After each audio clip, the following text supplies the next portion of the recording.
7 milhões de mulheres sofrem com a endometriose no Brasil. Ela é considerada uma doença crônica e para algumas mulheres a dor é incapacitante e muitas definem como se o útero estivesse sendo torcido e retorcido. Imagina a dor. Com a gente hoje o ginecologista Dr. Rodrigo Manieri Rocha, que está aqui para conversar, tirar as suas dúvidas. Por isso, Rodrigo, muito obrigada por ter vindo.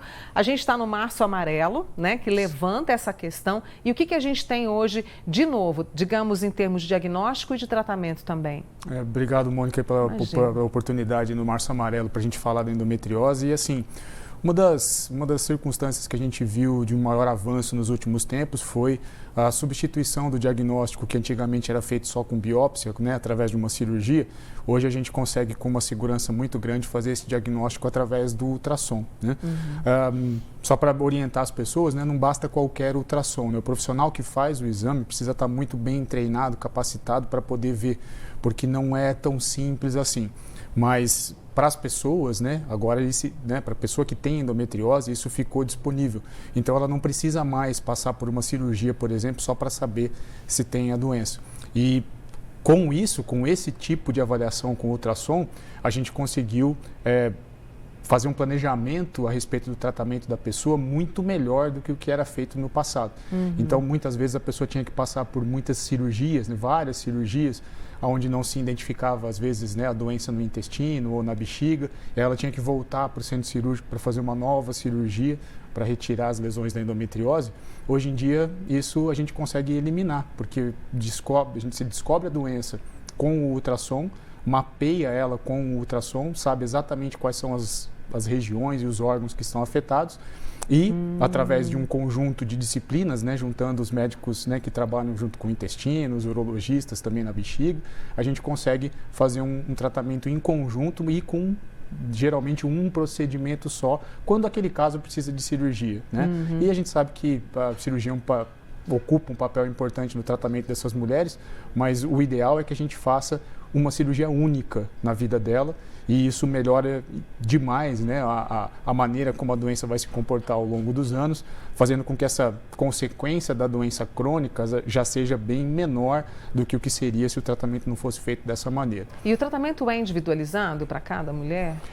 Uma das dificuldades que a gente tem com a endometriose é que o espectro de sintomas é muito vasto. Entendi. Então a gente tem desde pessoas que não sentem nada, podem ter lesões de bastante volume, inclusive, né? O que é um perigo, né? Porque você pode ter lesões volumosas no ovário, por exemplo, que diminui a reserva ovariana e afeta a fertilidade dela sem que ela sinta muita coisa, né? E, por um outro lado, a gente tem mulheres que têm uma qualidade de vida horrorosa por causa da doença e em algumas circunstâncias, a quantidade de endometriose que ela tem nem é tão grande assim. Então, os tratamentos eles variam desde medicações hormonais até o uso de fisioterapia, outros tratamentos para o controle da dor e cirurgia quando esse volume de doença é maior, ela pode se beneficiar bastante com essa parte, né?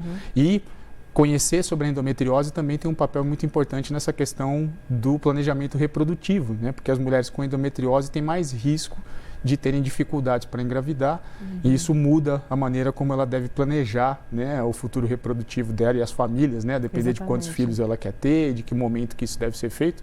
Então, fazer um diagnóstico no tempo oportuno, né, mais precoce, né, e agora com essa ferramenta fantástica que é o ultrassom, a gente consegue entregar, né, esse tipo de informação para a pessoa e individualizar o problema da melhor maneira possível e planejar um tratamento mais a longo prazo. Doutor Rodrigo, a gente falou né, que muitas não sentem, algumas sentem muitas cólicas durante o período menstrual, aquela cólica de derrubar, deixar na cama mesmo.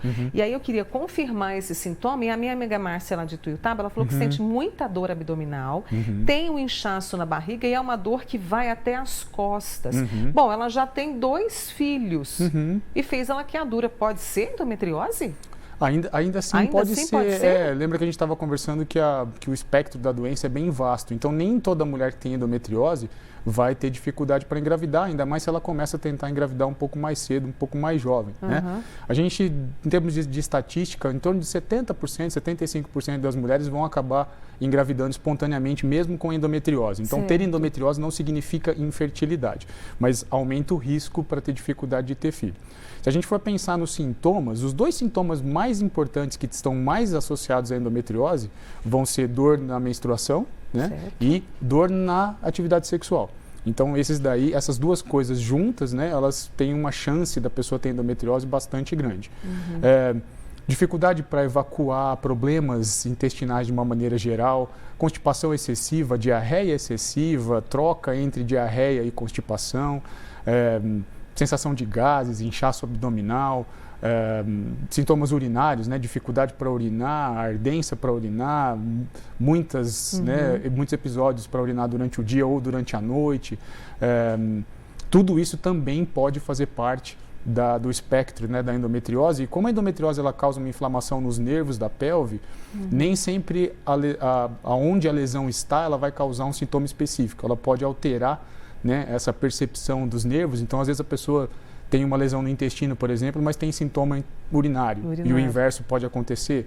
E essas dores irradiadas para as costas, ou às vezes até que simulam um pouco dor ciática, ela pode até, né, ter uma irradiação para a perna, uma coisa diferente assim. Até sintomas desse tipo podem sim estar associados à endometriose e precisa ser investigado. Né? Por isso que a gente está conversando sobre isso. Eu quero trazer a Alessandra do bairro Mansur. Ela tem endometriose profunda, já fez cirurgia, mas voltou. Aí ela toma uma medicação. Ela disse que tem até 3 sangramentos por mês. É intenso. É normal isso? Ela tem 42 anos e está aguardando sair aí o ultrassom para poder fazer o exame. Então, não é, a situação dela não é normal, mas lembra que a gente estava comentando a respeito do planejamento cirúrgico, né? Então, algumas pessoas, apesar de já terem feito algumas cirurgias, se essa cirurgia não foi planejada corretamente, né, ela pode deixar bastante tecido de endometriose ainda na pessoa, né? E aí, por conta disso, a gente tem uma certa dificuldade de dizer que a endometriose volta, porque a endometriose é uma doença mais congênita. Esse tecido na endometriose, a maior parte dele já vem do desenvolvimento embrionário da pessoa. Né? Então, uma vez que a gente consegue retirar esse volume maior, a chance dele voltar é bastante pequena. Mas como ele altera muito os nervos da pelve, então as pessoas às vezes acabam tendo sintomas mesmo depois do tratamento, né? Porque os nervos ainda estão alterados, então por isso que essa pessoa precisa de um tratamento mais crônico e usar medicação, né? O que ela estava comentando, né? Dessas irregularidades de sangramento, e infelizmente existem outras doenças que vêm junto, não estão associadas diretamente, mas vêm junto com a endometriose, miomas, adenomiose, que é um problema parecido dentro do útero. Isso acaba causando problemas de sangramento excessivo. E o próprio tratamento, o próprio uso de hormônio pode causar o sangramento irregular. Então, não é uma situação fácil, né? Por isso que a gente diz que essa individualização para cada caso é absolutamente fundamental. Né?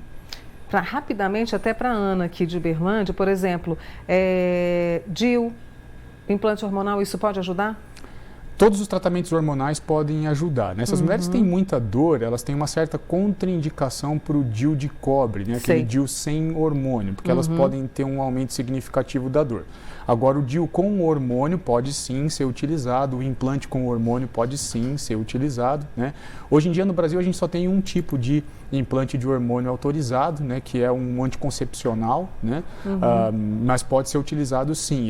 Todo esse arsenal de hormônios, tanto de via oral, injeções, implante, DIU, eles podem sim ser utilizados a depender de cada caso. Adorei essa conversa, Rodrigo. Espero te receber aqui outras vezes. Obrigada por ter ajudado aqui as nossas amigas, viu? Eu que agradeço. Eu queria mandar um abraço especial para a equipe lá do Hospital Municipal, em nome do Dr. Wilter, que tem ajudado bastante a gente a implementar, né, o serviço de endometriose no Hospital Municipal. Obrigada. Viu, doutor Rodrigo Manieri Rocha, ele que é ginecologista, falando com a gente sobre o Março Amarelo. Não apague aqui as suas perguntas que podem servir aí para a gente seguir adiante nesse tema, tá?